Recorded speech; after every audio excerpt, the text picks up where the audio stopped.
মানে বিভাজনৰ সময়ত যেতিয়া আপোনালোকে জানে যে বাংলাদেশটো নতুনকৈ আপোনাৰ পাকিস্তানৰ পৰা তেওঁলোকে ছেপাৰেট হৈছে, এই সময়ছোৱাত যথেষ্ট সংখ্যক হিন্দু বাংলাদেশীয়ে আচলতে অসমত সংস্থাপন হৈছিল।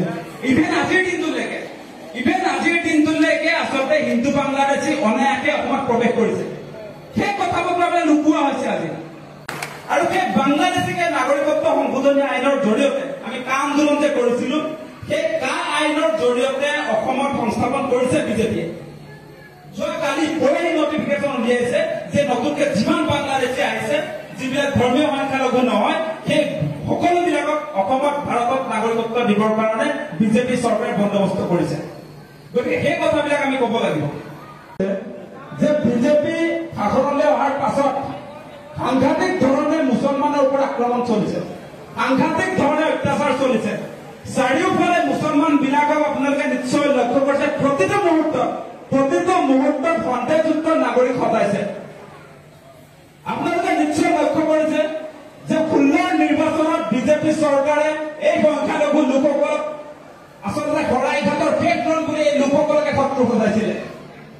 21 নিৰ্বাচনত যদি আপোনালোকে চাই, এই লোকসকলকে তেওঁলোকে মোগল বুলি কৈছিলে। আৰু এতিয়া আপোনালোকে নিশ্চয় লক্ষ্য কৰিছে এই লোকসকলকে তেওঁলোকে অচিনাকি বুলি ক'বলৈ আৰম্ভ কৰিছে। মানে হিমন্ত বিশ্ব শৰ্মাৰ পৰাহে আমি চাৰ্টিফিকেট ল'ব লাগিব নেকি? আজি সংখ্যালঘু লোকবিলাকে চিনাকি নে অচিনাকি তাৰ চাৰ্টিফিকেট হিমন্ত বিশ্ব শৰ্মাৰ পৰা ল'ব লাগিব নেকি? লাগিব নেকি? হিমন্ত বিশ্ব শৰ্মা কোন হয়? তেওঁ কাৰোবাক চাৰ্টিফিকেট দিব? হিমন্ত বিশ্ব শৰ্মাই নতুনকৈ অচিনাকি বুলি কৈছে, সংখ্যালঘু লোকবিলাকক অচিনাকি বুলি কৈছে। কোনোবা আলী হুছেইন, কোনোবা আকবৰ, সেই লোকসকলৰ উপাধি চাই যে অচিনাকি বুলি কৈছে, সেইটো কেতিয়াও আমি মানি ল'ব নোৱাৰো, সেইটো কেতিয়াও অসমত কৰিবলৈ দিব নোৱাৰো। হিমন্ত বিশ্ব শৰ্মাৰ সাম্প্ৰদায়িক ৰাজনীতি আমি বিদায় দিব লাগিব। হিমন্ত বিশ্ব শৰ্মাৰ হিন্দু মুছলমানৰ ৰাজনীতি আমি বিদায় দিব লাগিব। আৰু বহুতে মোক প্ৰশ্ন কৰে, তইতো ট্ৰাইবেল ল'ৰা হয় কি খালঘু মানুহৰ কাৰণে কথা কোৱা হৈছে? ট্ৰাইবেল ল'ৰা হয় কিহৰ কাৰণে মিয়া মুছলমানৰ পক্ষত কথা কোৱা হৈছে? তেনেকুৱা বিভিন্ন প্ৰশ্ন মোক উত্থাপন কৰি আছে। আৰু আপোনালোকে নিশ্চয় দেখিছে, আমি হৈছো জ্যোতিপ্ৰসাদ আগৰৱালাৰ প্ৰতিনিধি, আমি বিষ্ণুপ্ৰসাদ ৰাভাৰ প্ৰতিনিধি। আমি হিমন্ত বিশ্ব শৰ্মাই কাৰোবাক সন্দেহযুক্ত নাগৰিক বুলি ক'লে আমি তেওঁৰ পিছে পিছে হয় বুলি সেই তথাকথিত ভুৱা জাতীয়তাবাদীবিলাকৰ কথা নকওঁ। কিছুমান এনেকুৱা সংগঠন ওলাইছে অসমত যে তেওঁলোকে ভাবিছে যে শিৱসাগৰখনেই অসম। তেনেকুৱা কিছুমান আচলতে একাংশ জাতীয়তাবাদী নেতা ওলাইছে।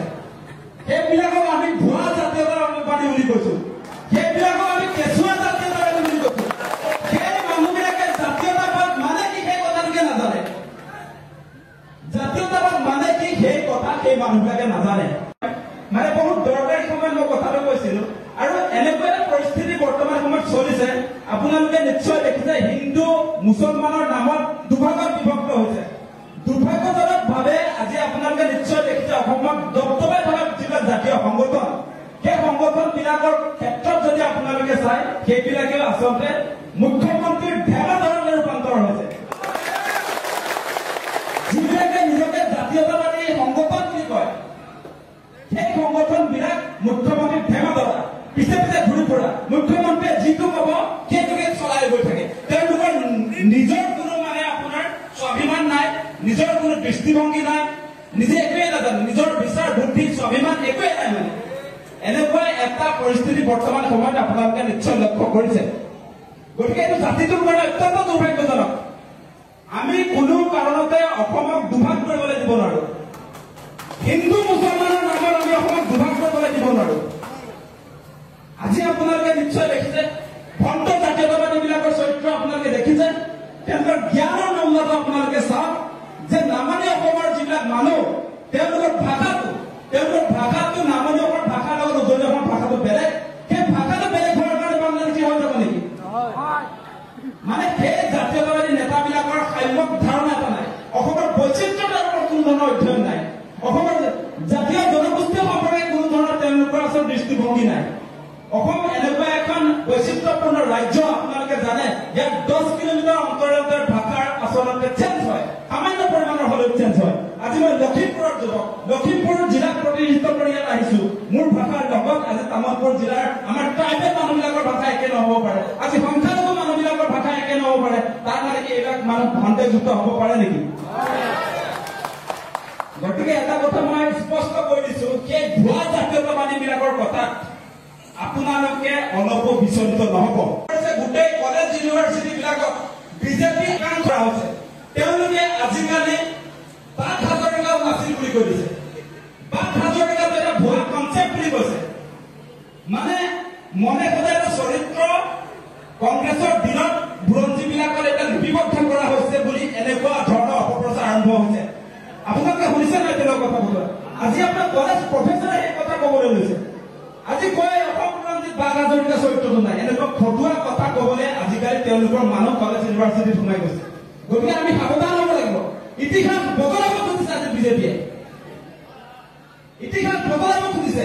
আপোনালোকে নিশ্চয় লক্ষ্য কৰিছে সেই মানুহবিলাকে আজি আমি শ্ৰীমন্ত শংকৰদেৱ আমাৰ গুৰু, সেই গুৰুক আজি বাবা বুলি ক'বলৈ আৰম্ভ কৰিছে।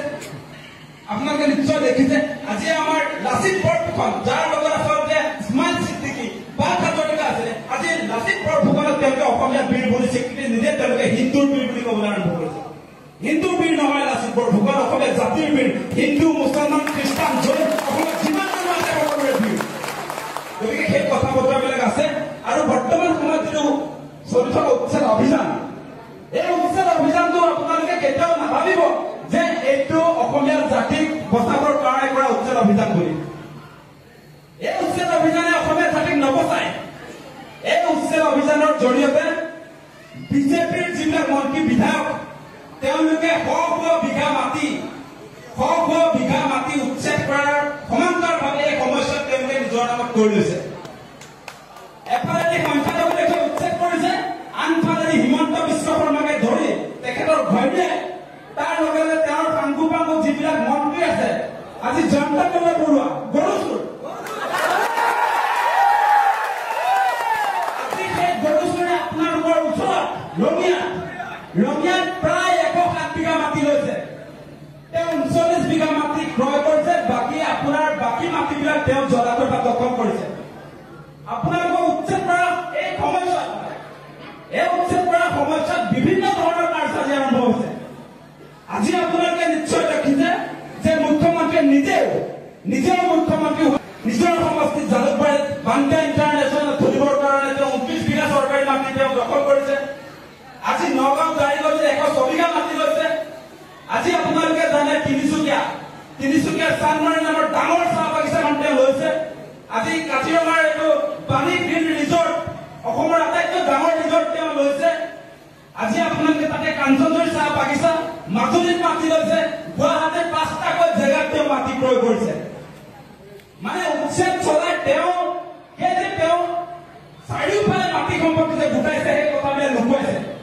মানুহৰ মূল যিবিলাক সমস্যা, আজি হিন্দু মুছলমানক মূল শত্ৰু বুলি টাৰ্গেট কৰি গোটেই টিভিবিলাকত প্ৰচাৰ কৰি থকা হৈছে। আনফালে তেওঁলোকে নিজৰ সা সম্পত্তি গোটৰ সমান্তৰালভাৱে যিবিলাক পুঁজিপতি আদানী, আম্বানী, ৰামদেৱক হাজাৰ বিঘা মাটি তুলি দিছে, হাজাৰ বিঘা মাটি তুলি দিছে। আজি ইভেন ট্ৰাইবেল বেল্টৰ মাটি তুলি দিছে। আপোনালোকে নিশ্চয় দেখিছে শেহতীয়াকৈ কেছ চলি আছে। ডিমা হাছাও সাহিত্য পৰিষদৰ মাটি তেওঁলোকে আপোনাৰ চিমেণ্ট ইণ্ডাষ্ট্ৰীৰ নামত ৩,০০০ বিঘা মাটি নিজক দিব খুজিছে। আজি আপোনাৰ ইয়াত বিটিআৰৰ পৰ্বতঝোৰাত চলাৰ পাৱাৰ প্ৰজেক্টৰ নামত প্ৰায় ৫,০০০ বিঘা মাটি আদানীক তুলি দিব খুজিছে। গতিকে এনেকুৱা চক্ৰান্তবিলাক চলিছে। আৰু আপোনালোকে আৰু এটা কথা মন কৰিব যে বিজেপিয়ে যিবিলাক আমাক প্ৰতিশ্ৰুতি দিছিলে সেইবিলাক পালন কৰিব নোৱাৰিলে। আপোনালোকে নিশ্চয় জানে কেনেকুৱা ধৰণে মূল্য বৃদ্ধি হৈছে। ২ টকীয়া ইটাৰ দাম আজি ১২ টকা হৈ গ'ল।